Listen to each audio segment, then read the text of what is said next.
What is up, guys? It's the Sound Alchemist, and today I'm back with Gersh1.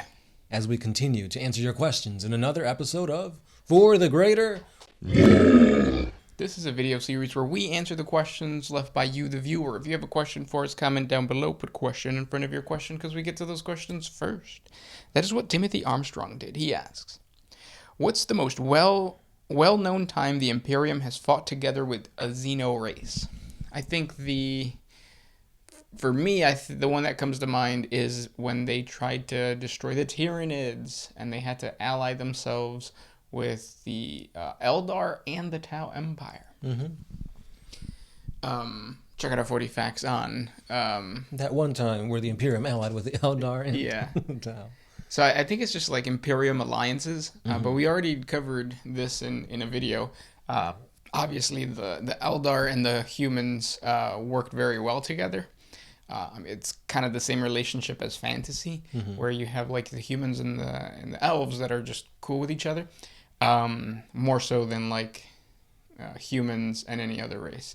And that other race for the humans would be Tau within the 40K universe, because you have to remember that the reason that the Tau did the whole Damocles Gulf Crusade stuff was because they were taking advantage of humanity being attacked, number one, by Abaddon and the Tyranids.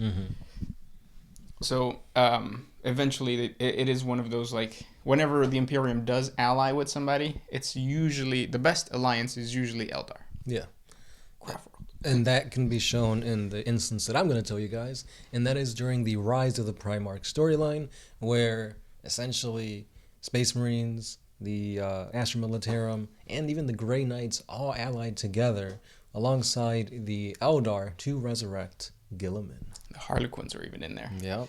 That's The Inari. Yeah, that was a really good storyline. We also have a 40 facts video for it, so I think it's like 40 facts on Guilliman versus Magnus, because at the end that's what ends up happening. It's like this epic battle. It's either on... It's on the moon. Is it on the moon? Yeah.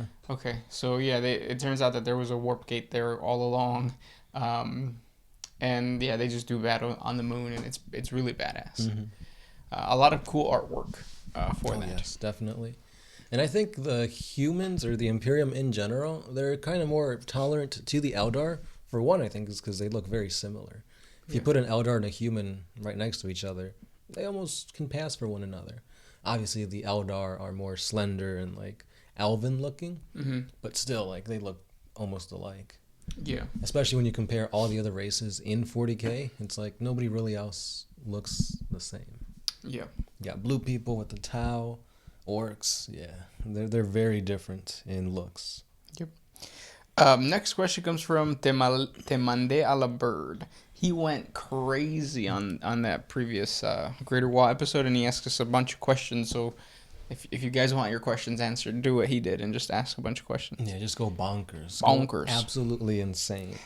He asks, have there been any instances of other factions, or where a faction has completely eradicated orcs from the planet? If so, has each faction pulled it out, or how did they pull it off? So yes, there have been situations of just completely eradicating the orcs. The most famous one, well, so there's a disclaimer: you can never fully get rid of the orcs unless you are the Tyranids and you consume all of the biomass of the planet, which is what happened in the Octavius sector. I think they took the orcs all the way to the planet of Octavius or Octarius. I can't remember. Which means that all the other orcs are almost wiped out from all the other, like, sector planets. So that's the closest thing. Because the other thing that comes to mind is the Ullanor Crusade, where the Emperor of Mankind gathered his Primarchs, and they went and battled the... What was his name? The Beast. Was it the Beast? Yeah. Okay. They tried to, or they did kill him, and it turned out that planet, or later on that planet, would be renamed Armageddon. But God School's back, so Yeah. it's one of those situations where it's like, yeah, you eradicated them, kind of, because they just came back, and they hit you guys hard twice. But the only actual way to kill off orcs that I've seen, the Dark Eldar actually pulled it off. they had some type of like chemical concoction that they threw out into the air, and that actually like disintegrated all spores. Oh, I heard about that one. Yeah. When I did the 40 facts on the orcs versus the Dark Eldar, The Drukari. yeah, it was interesting to see the interactions between the two, just because you have two very very opposite Races. Yeah. So that was cool. We should see that on the battlefield.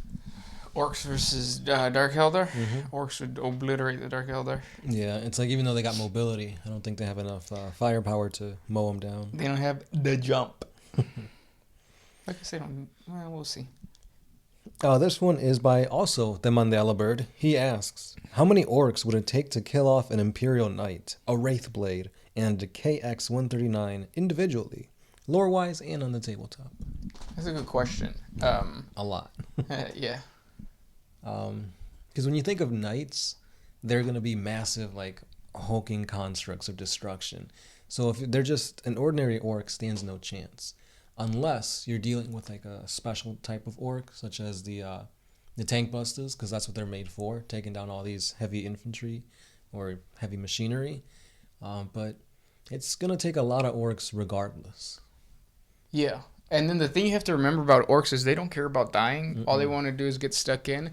So they will charge directly at whatever is shooting at them. The best example of this is Dawn of War, the very first trailer for Dawn of War, the OG game, one of the best video games for 40K. But you see the orcs like roar, and then they just completely abandon the higher ground and they charge towards the Space Marine. Because they don't care. They just want to kill stuff with their like hands, feet, and teeth. Hands? Do they got 5 fingers? I don't know. Probably. I know they have really thick knuckles. Moose. Moose knuckle. Next question. This one is also by the Mandela Bird. What would happen if a blank grabbed and started wielding a demon-possessed weapon? What would happen to the demon? It depends. Does he grab it from the shaft? He would have to. Okay, then yeah. What was the question? If a blank grabbed a demon weapon, what happens? Oh, yeah, that is a good question. I'd assume that it's not like the demon will get exorcised. I don't think so, at least. I bet you it would be a situation kind of like when holy water is sprayed on like a demon, like it kind of burns. I think like let's say it's a saint that's a blank, and he grabs onto the shaft, the shaft of the sword. I think it would just like slowly burn away the hand of the saint, but at the same time nullify the powers of the demon inside. So it would be kind of like a internal struggle between the two. Yeah, which would be badass. It'd be a really good image. Yeah. There's actually one image that we use quite often. I don't remember the artist's name. But it's an Imperial Guardsman, and she's holding up like an axe of corn, and it's like elevating her, and it's like she's burning, and the axe is like glowing. It's kind of cool. It's a chain axe. But yeah. This one is by Mario Godoy. Have any of the Primarchs met the Sensei? No. And that's because the Sensei don't exist anymore. They have been yeeted out of canon. Yeeted. And it's an old wine. It is. But yeah, no, Sensei don't exist. They did at one point, but not anymore. So that's why the Primarchs never met him. Yeah. You guys are on top of some really good comments. This is just a comment from Venom Striker, and I thought it was kind of funny. He says, "No wonder Gersh is always reading from a script. He's horrible with words." I am. It's just I can't speak ever. It's because English is my second language, but at the same time my first language sucks. So I'm kind of stuck in the middle of like I just can't speak. I should learn sign language. Would you guys watch a video of me just doing like sign language, but like signing the lore? Probably not. Next question. It's like we're waiting for the response. Yeah. This one's by Chainsaw ASMR. Is the stable warp gate from the north of the Eye of Terror to Tau Space still open after Cadia? He's talking about the one from the Death Watch RPG. I don't know. Probably because that was before the fall of, or not the fall, yeah, the fall of Cadia, right? Because it's set in like the 41st millennium. That game is, I think. So once the huge rift opened up, I think a lot of the old like the warp gates were like just completely split open and like became more dangerous. I just recently did the lore on the Wolf Spears, I think it is. So it's a successor chapter, a primary successor chapter of the Space Wolves, and it was talking about how Gilliman assigned them to patrol like this warp rift that in the past it was open, but because of the Cicatrix. yeah, it became like a big problem, and he had to go and secure the area around it. So that just goes to show you, like once Mork's Grin opened up, all of the warp gates were like, whoa. Yeah, it would make sense. There Good you question. Next question comes from Unappeasable Emo. If one race or species was to suddenly disappear or die, what would benefit the Imperium the most? So Tyranids. which one? Tyranids, hands down. You think so? Yeah. Because if the Tyranids disappeared from existence, then they wouldn't have to worry about the bigger threat. Because they're a threat right now, and then just imagine when the rest of the fleet comes in, they're just going to completely demolish. Yeah, I think that would be really good if like you just completely got rid of that, because it's you're taking care of something that's going to be really bad in the future. But I would say that getting rid of the demons, like just completely getting rid of anything that is bad in the warp, would change 40K from what it is now to like a more of a sci-fi type of feel, where there really is no fantasy. Because that's what the demons are. That's why it's like science fantasy. But yeah. Interesting. So would that mean that chaos is gone for good, since there wouldn't be any chaos gods to fuel the demons? Yeah, no empowerment then. So like all these chaos space marines would just become renegades, and then it just becomes like I said, like more sci-fi, where it's like the good guys and the bad guys, and not like the good guys and the demon possessed bad guys.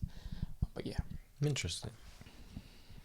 But we all know what the real answer is here. The Tau. The Tau, yeah. You guys really hate the Tau. Next one. This one's by the Mandela Bird. Can the Eye of Terror grow to encompass the entire galaxy? Or is the fall of Cadia why GW has brought back the Silent King? Oh, that's another question. So first one. Can the Eye of Terror grow to encompass the entire galaxy? I mean, it's possible, but highly doubtful. Because as big as the Eye of Terror is, like the galaxy is like massive. So like that would mean that the entire Milky Way galaxy would essentially be the warp, like within the warp. Yeah, I think what would end up happening is with Mork's Grin, it was one of those situations where I see it more like the warp is a black hole and everything is getting sucked into it. So it really wouldn't like encompass the galaxy. It would just absorb the galaxy and suck it into the warp. But I don't ever think that it could get it that big. Right, because Mork's Grin or the Cicatrix Maledictum, it's the biggest warp rift that has ever been seen. And that's essentially cutting the Milky Way galaxy in half. Yeah. So that's probably as close as we're going to get, hopefully. Yeah. Because then that would be just weird. What would the Imperium do? They just have to go into the abyss in order to survive? Yeah, I guess so, yeah. But I mean, can you even survive in the warp without getting like some type of like you're either gonna die by the Psych-Nuin, get invaded by all the demons, or you're gonna just go crazy. Go bonkers. Go stupid. Whoa. Good question though. I got another one from Temandea Bird. He asks, has there ever been a chaos-tainted psychic polar bear? Like the Tau Empire ones? Or is there not enough information on them to answer this? Yeah, there's not enough information. But, you know, the thing that you were telling us, I think, last week about the Tau and going into the warp. And oh, yeah. The whole thing with their fourth sphere expansion and them seeing Zeech and going crazy on their auxiliaries. It only seemed to affect the Tau. So if they did have, what are they called? Nikasar? No. What are the polar bears called? Oh yeah, Nisaurus or something like that. Yeah. I think you got it around the same ballpark. The polar bears. Yeah. Yeah.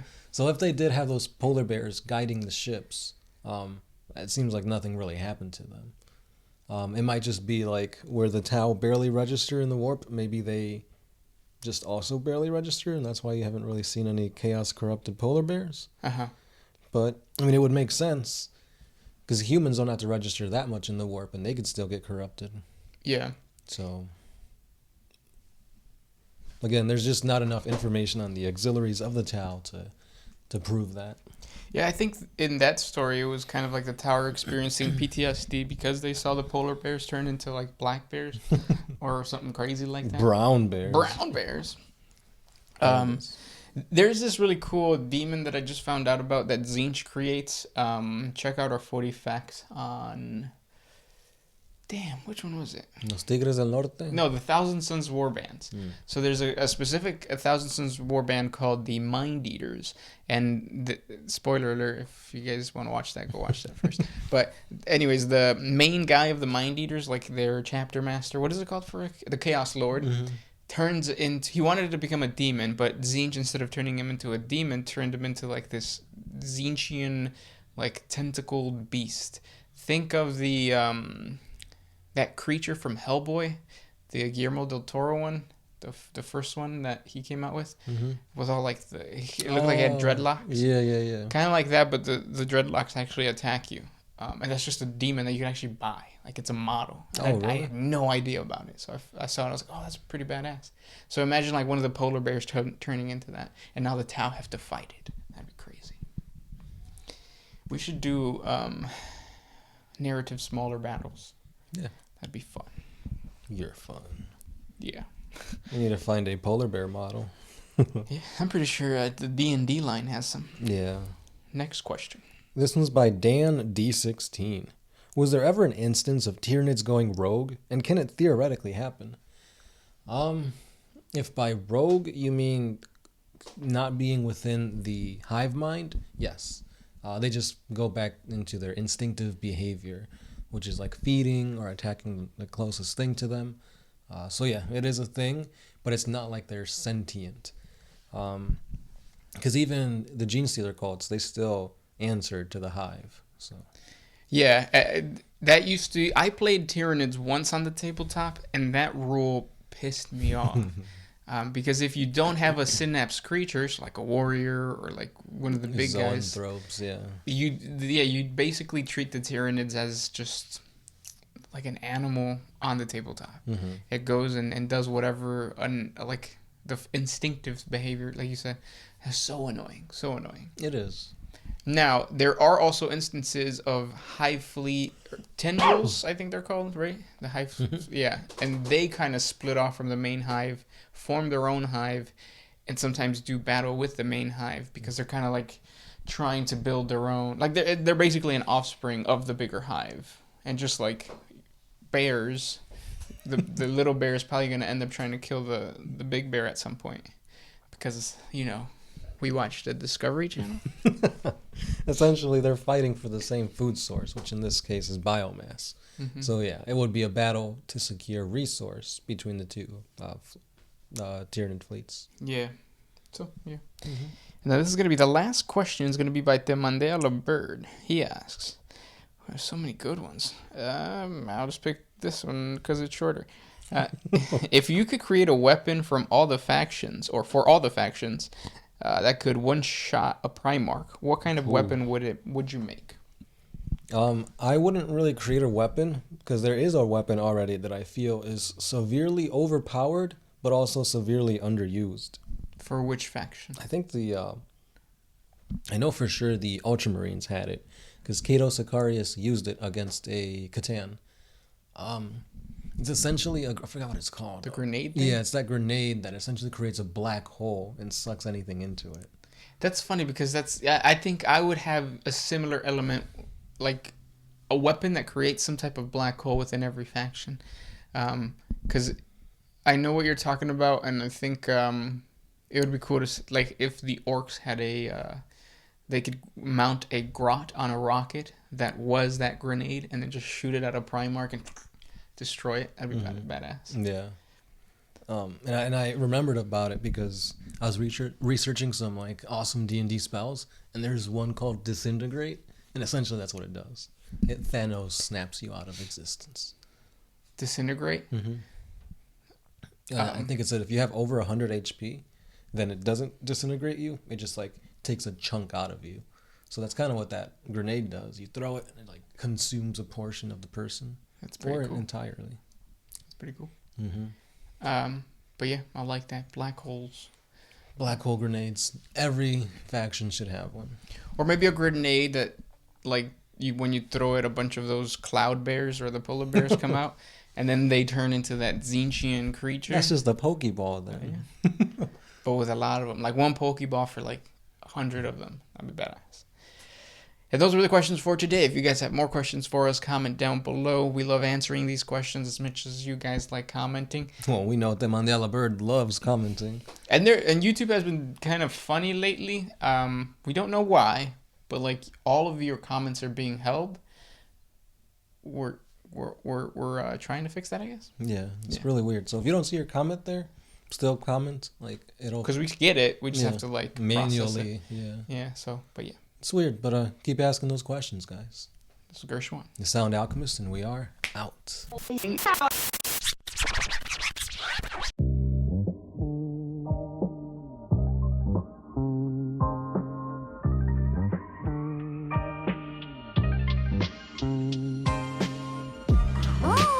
to put my freedom first in any situation.